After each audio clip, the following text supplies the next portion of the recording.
My daughter, Clara, a woman who built her life on a philosophy of stark minimalism, called me a ghost. She said it with a sigh, a dismissive wave of her hand, as if my very existence was a piece of sentimental clutter she was tired of dusting. The irony is, she was the one who had been slowly turning me into a ghost for years by stealing the very objects that held my memories. She thought she had succeeded. She only realized her mistake when the ghosts of everything she had stolen came back to haunt her, one by one, in the dead of night, in her own clean, white, silent apartment. Hi everyone, I'm Grandma Esther. My name is Esther Mills. I'm 82 years old, and my hands, though gnarled with age, still know the language of wood grain, the cool feel of old porcelain, and the delicate weight of a watch that has stopped ticking. For 50 years, I was an antique restorer. I didn't just fix broken things. I resurrected them. I took shattered, forgotten objects, and I gave them back their stories. My own home was a testament to this love. It wasn't a house. It was a curated collection of memories, each chair, each teacup, each painting imbued with a life, a history, a soul. This is the story of how my daughter, who believed in getting rid of things, tried to get rid of me. And it is the story of how the very things she stole, the very souls she had taken captive, rose up to fight for me. This is a quiet, strange, and I believe, a deeply just story. It is a secret that has been kept between myself and one other loyal heart. It is about how being called a ghost can give you a ghost's power. It is about how the objects we love are never just objects. They are witnesses, and they do not forget. Before we begin this haunting, I would be so grateful for your support. Please, take a moment to like this video and subscribe to our channel. Knowing that you are here, ready to see what is so often unseen, gives me the strength to unlock the door to this story. To understand Clara's particular brand of theft, you must first understand my house. It was a rambling old Victorian, a house with a soul, filled with the things my husband, George, and I had collected over a lifetime. George was a history professor, and I was a restorer. Together, we were custodians of the past.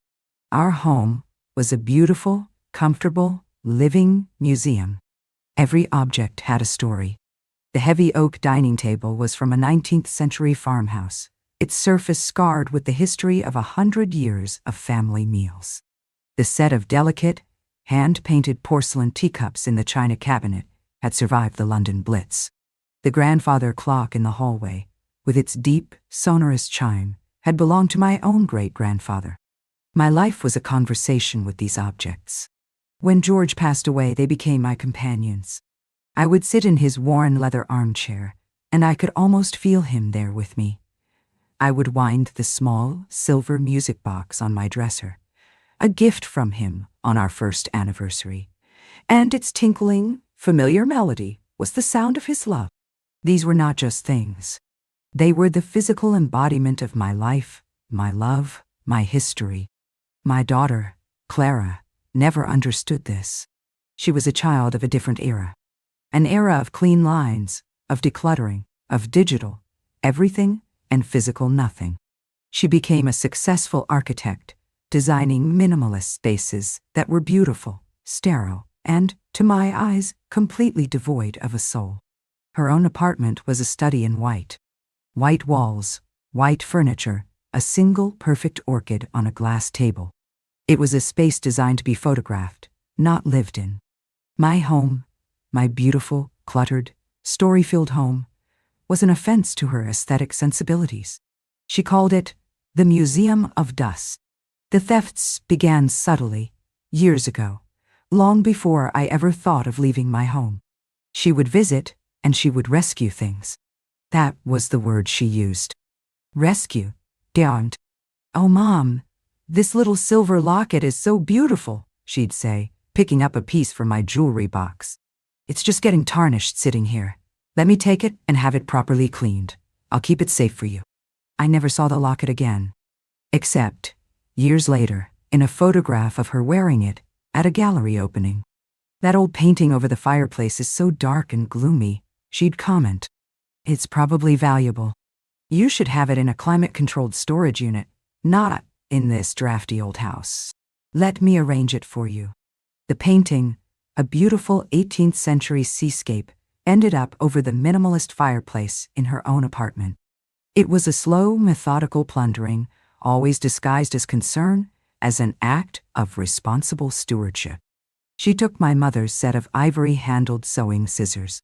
She took a first-edition copy of Jane Eyre from my library.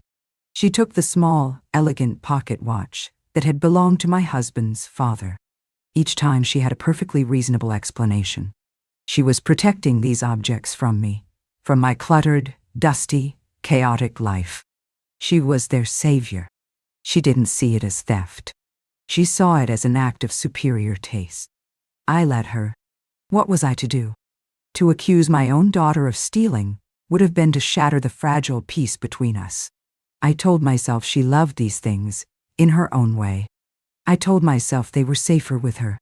I told myself these lies because the truth was too painful to confront.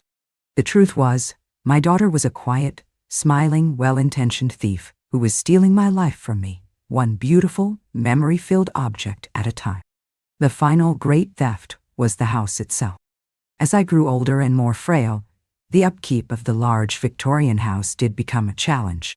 Clara saw her opportunity. "Mom, you can't stay here," she'd say, her voice a symphony of loving concern. "It's not safe.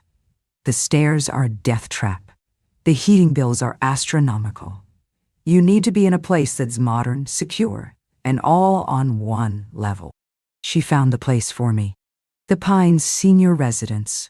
The brochure was glossy and beautiful, filled with pictures of smiling, active seniors doing yoga and painting watercolors.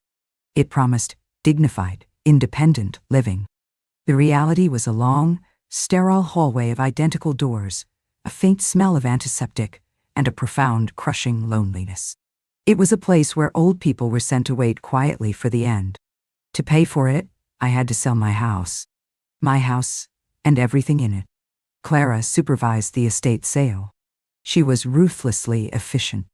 She hired a team of strangers who swarmed through my home, putting price tags on my life. My dining table, my teacups, my books, my husband's armchair. All of it sold, scattered to the four winds. Clara, of course, rescued the last few, most valuable pieces before the sale began. The grandfather clock, the silver music box, my mother's jewelry box. "For safekeeping, Mom," she'd said as the movers loaded them into her car. "To remember our family by." The day I moved into the Pines, I arrived with 2 suitcases of clothes and a single small cardboard box of photographs. That was all that was left of my 79 years of life. My new room was a small, beige box. It had a bed, a chair, a small bathroom, and a window that looked out onto a parking lot. It was a room with no past, no story, no soul. It was the perfect, minimalist space. It was Clara's ideal. It was my hell. I tried to make it a home. I put my photos on the small dresser. A picture of George and me on our wedding day. A picture of Clara as a little girl, with a big, sunny smile. But in the sterile, beige room, the photos looked like evidence from a crime scene. The ghost of a life that had been murdered. I grew depressed. I felt invisible. The other residents of the Pines were mostly lost in their own worlds of dementia or illness. The staff were kind but busy. I was alone with my grief, in a room that was a constant, screaming reminder of everything I had lost. The confrontation with Clara happened about a month after I moved in. She came for her weekly, dutiful visit, bringing me a pot of a single, perfect white orchid that looked as out of place in my room as I felt. I couldn't hold it in any longer. The words just came spilling out of me, a torrent of pain and loneliness. "I feel like I don't exist anymore, Clara," I wept. "No one sees me. I'm just fading away. I feel like a ghost." She did not hug me. She did not offer a word of comfort. She stood by the door, her car keys jingling impatiently in her hand, and she sighed. A deep, put-upon sigh of a busy, important person being inconvenienced by an emotional outburst. "Oh, Mom, don't be so dramatic," she said, her voice cool and dismissive. "You're safe here. You have everything you need. What do you expect? You're 82 years old. You're not the center of the universe anymore. In a way, you're a ghost. You're just a ghost in the machine of this place. That's just what happens when you get old." A ghost in the machine. The words, spoken with such casual, unthinking cruelty, struck me silent. She didn't see my pain.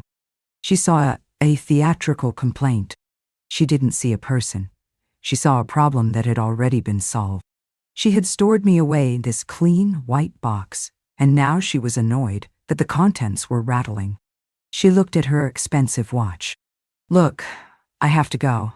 I have a client meeting. I'll see you next week." And she left.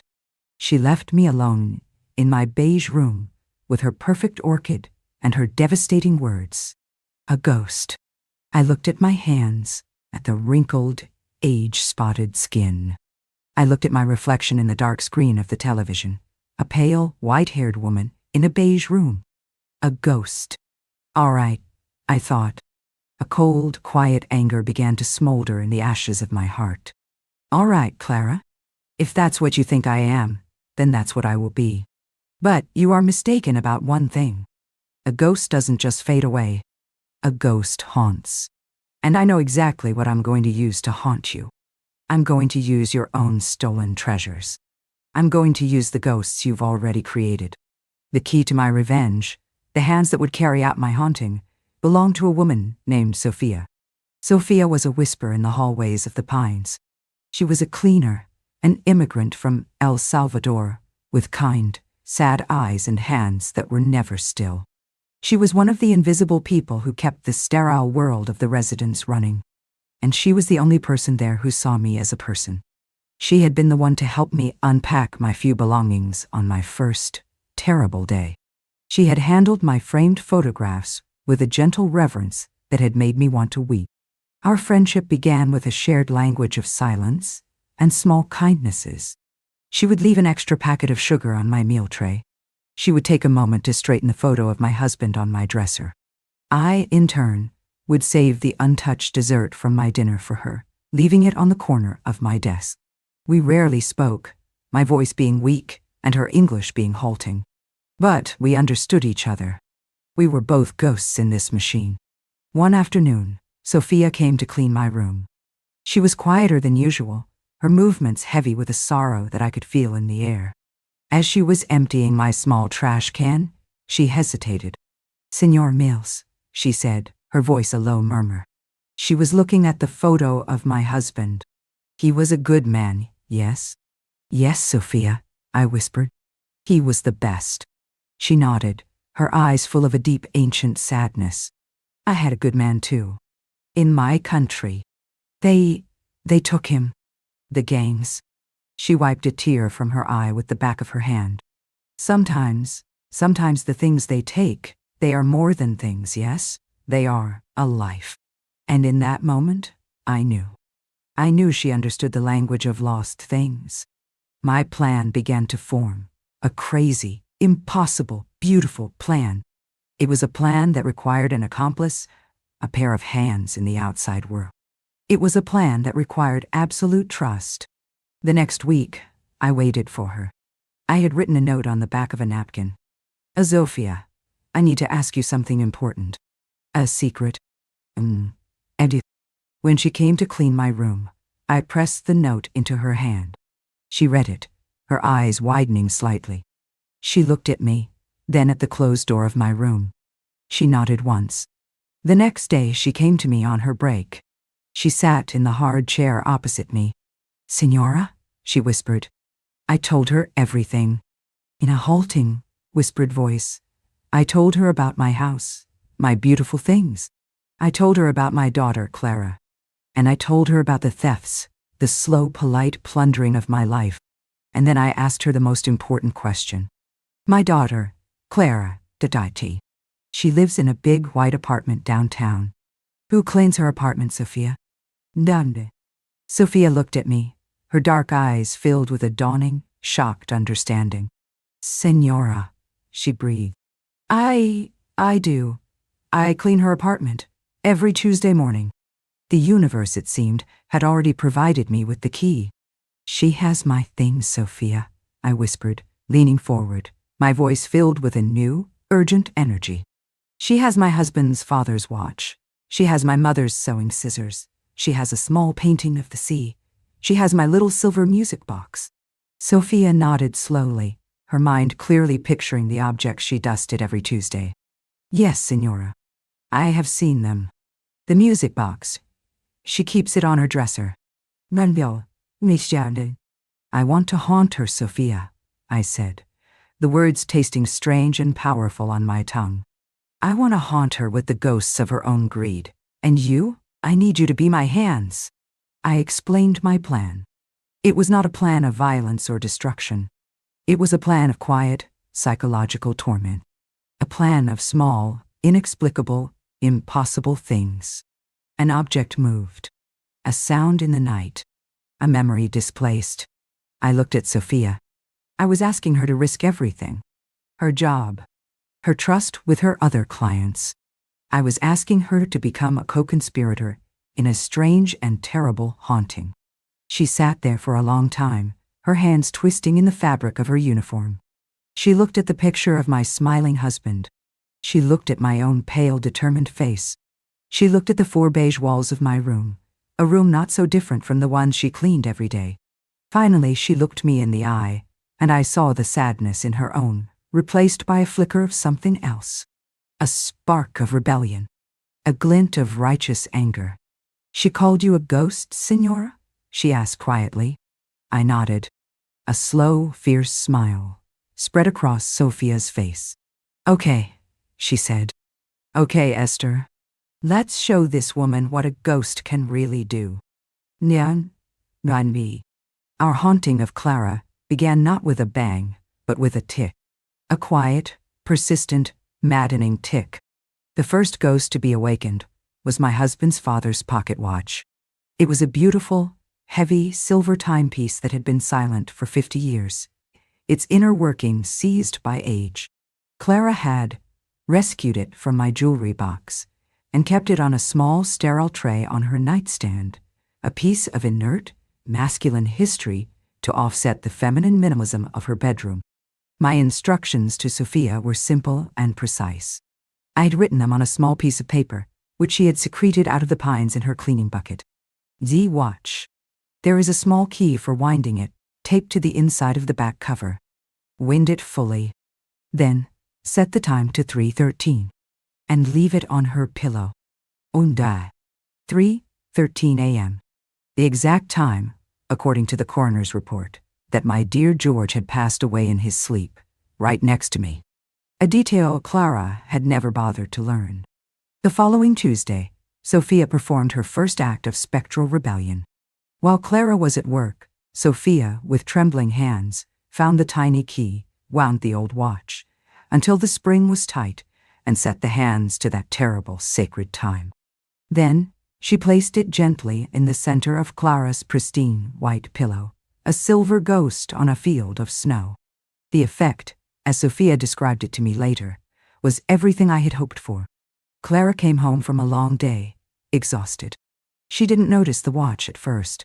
She went through her evening routine, a joyless meal of steamed fish, an hour of answering emails, a long, hot shower.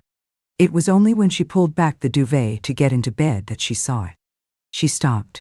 She stared at the watch, a flicker of annoyance crossing her face.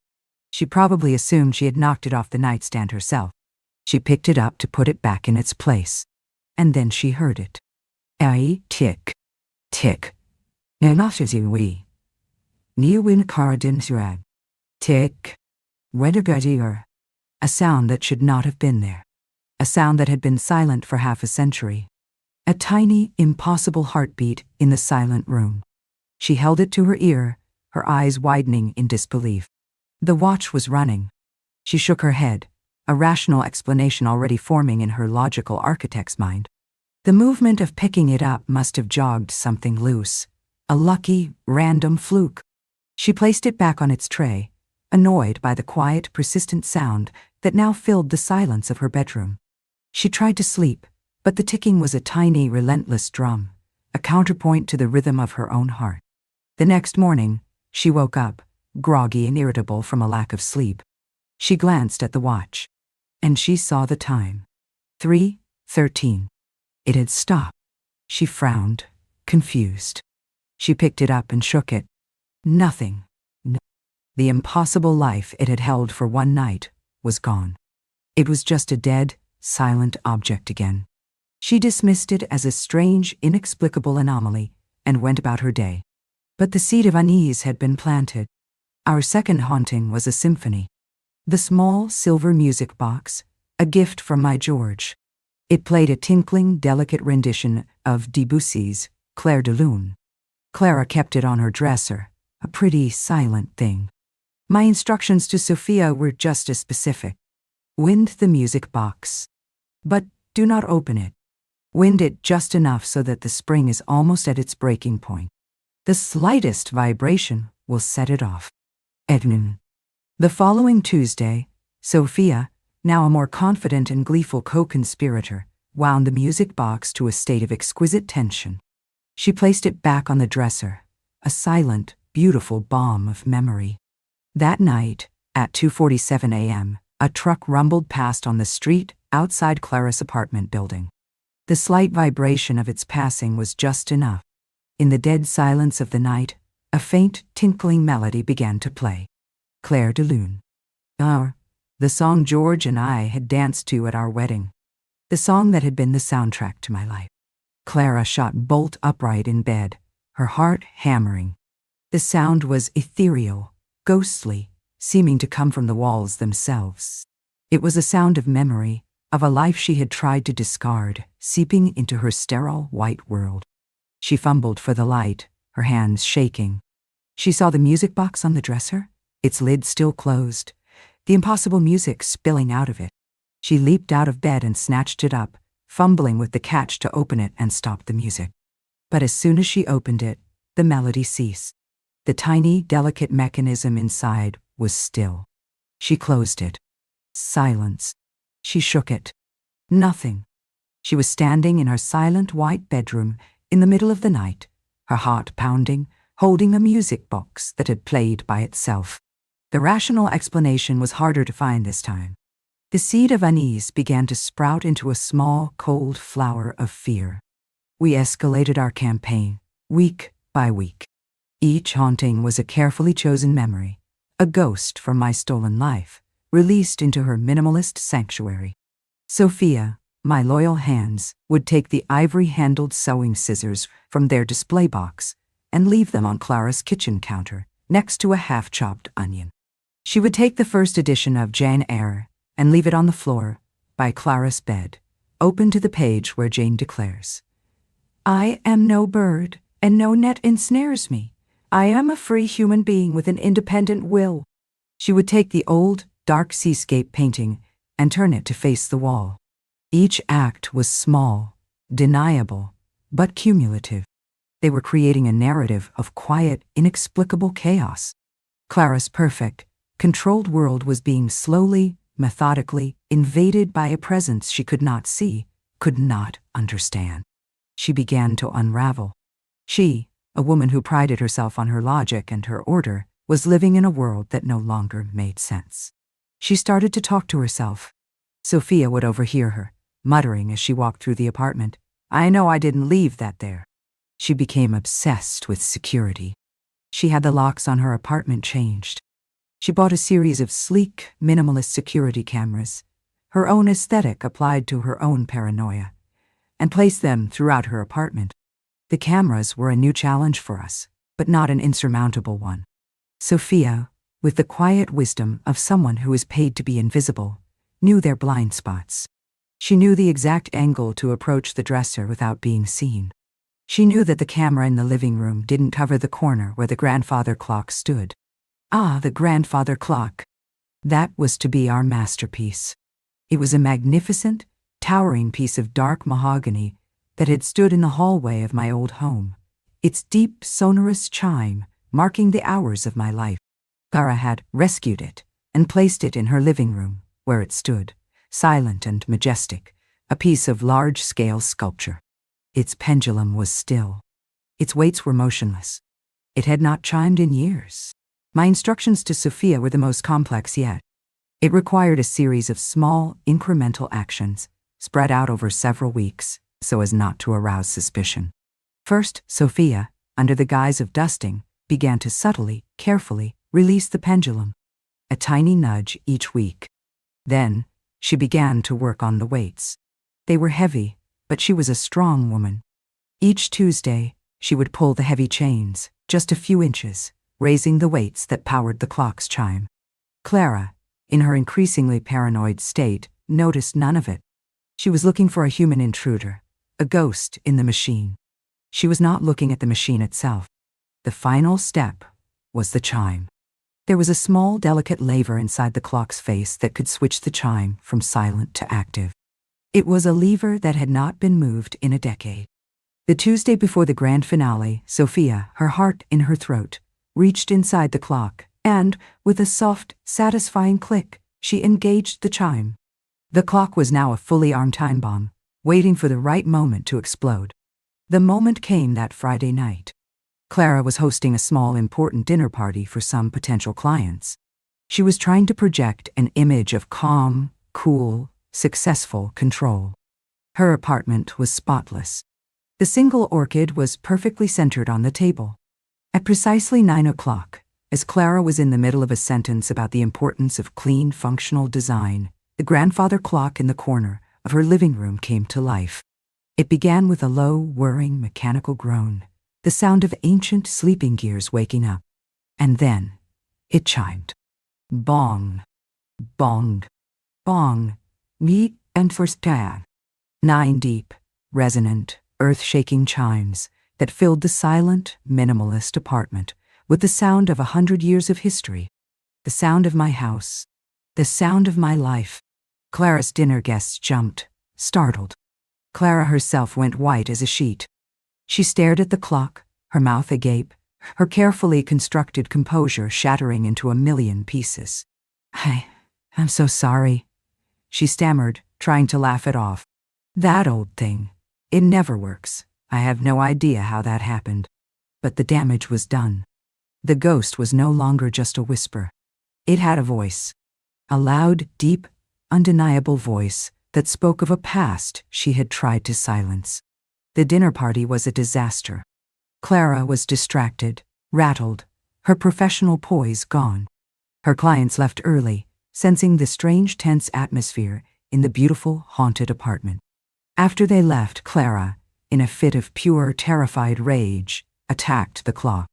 She tried to open its case to silence it, but the old lock was jammed. She threw a vase at it, the porcelain shattering against the sturdy mahogany. The clock just stood there, majestic and implacable, and at 10 o'clock, it chimed again, its deep voice a calm, steady rebuke to her frantic, modern hysteria.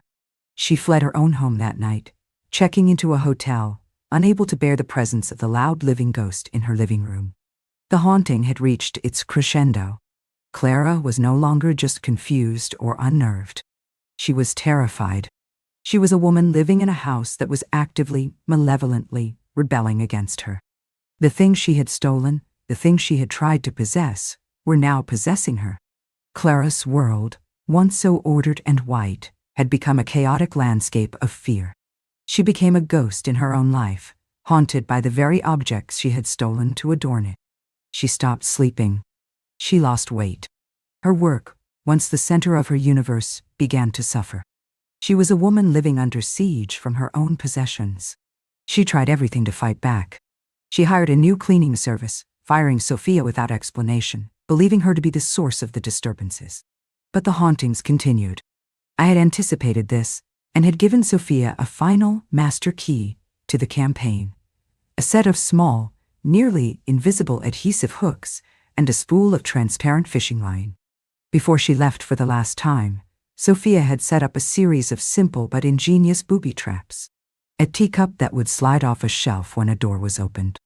A book that would fall from a table when someone sat on the sofa. The haunting was now automated. Clara hired a paranormal investigator, a man with a lot of expensive electronic equipment who spent a night in her apartment and found nothing but unusually high electromagnetic fields. She hired a priest to bless the apartment, a ritual that seemed only to make the grandfather clock chime more loudly. She was losing her mind, and she knew it. The final confrontation came on a cold, rainy Sunday afternoon. She appeared at the door of my room at the Pines, unannounced. She looked like a wraith. Her expensive clothes were wrinkled. Her hair was a mess. Her eyes were wide and hollow with a terror I recognized. It was the terror of a person who has lost control. She didn't speak. She just walked into my small beige room, and she placed a single object on the table in front of me. It was the small, silver music box. She sank into the chair opposite me, her body slumping as if her bones had turned to water. She put her head in her hands and began to weep, the dry, ragged, hopeless sobs of a person who has been utterly defeated. I sat in silence and I waited. "It's you, isn't it?" she finally whispered, her voice a raw, broken thing. "Somehow, it's you." I looked at her, at my beautiful, ruined daughter. The anger, the cold, hard core of rage that had sustained me for so long, had finally, blessedly, dissolved. All that was left was a vast, aching sadness. "You called me a ghost, Clara," I said, my voice soft but clear. "A ghost is just a soul without a home, a memory without a place to rest. You took my things. You took my stories. You left me with nothing. So their ghosts, their memories, they had nowhere else to go.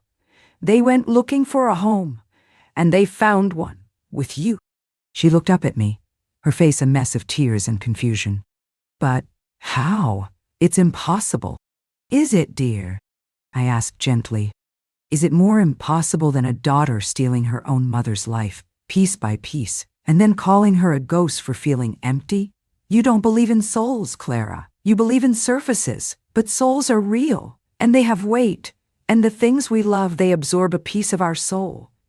You filled your beautiful empty house with stolen souls, and you are surprised that it has become a haunted place." She had no answer. She just sat there, weeping, as the full weight of her own quiet, elegant, devastating cruelty finally crushed her. I did not ask for my things back. I did not need them anymore. Their ghosts had done their work. They had fought for me, and they had won. Clara sold the apartment and everything in it. The grandfather clock, the painting, the music box. She sold it all. She couldn't bear to live with the witnesses to her crime. She moved into a smaller, simpler place. She quit her high-powered job. She started to disappear. Our relationship is a quiet, fragile thing now. She visits me. She doesn't bring orchids anymore. She brings me a cup of coffee, and she sits, and she listens. She listens to my stories. She's trying, in her own way, to give me back the pieces of my life she stole. It is a slow, difficult restoration. Some things, once broken, can never be made perfectly whole again. The lesson I learned is this: we are all curators of our own lives. We collect memories, stories, objects. These things are not clutter. They are not dust. They are the architecture of our souls. To strip someone of these things is to render them a ghost in their own life. But be careful, because ghosts are powerful things. They are made of memory, and memory is relentless. It will find a way to be heard. It will find a way to chime in the middle of the night. It will find a way to haunt you, not with chains and terror, but with the quiet, insistent, unbearable weight of a life that refuses to be forgotten. Thank you for allowing my story, and the ghosts of my stolen things, to find a home with you for a little while. It is a great comfort to be seen. Please, show your support for this channel by liking this video, subscribing, and clicking the notification bell. In the comments below, I invite you to share a story of a single object in your life that holds a special memory for you. A teacup, a photograph, a worn-out book. Let's fill this space with the beautiful, powerful ghosts of our own lives. Love you all. This is Grandma Esther. and I'll see you in the next story.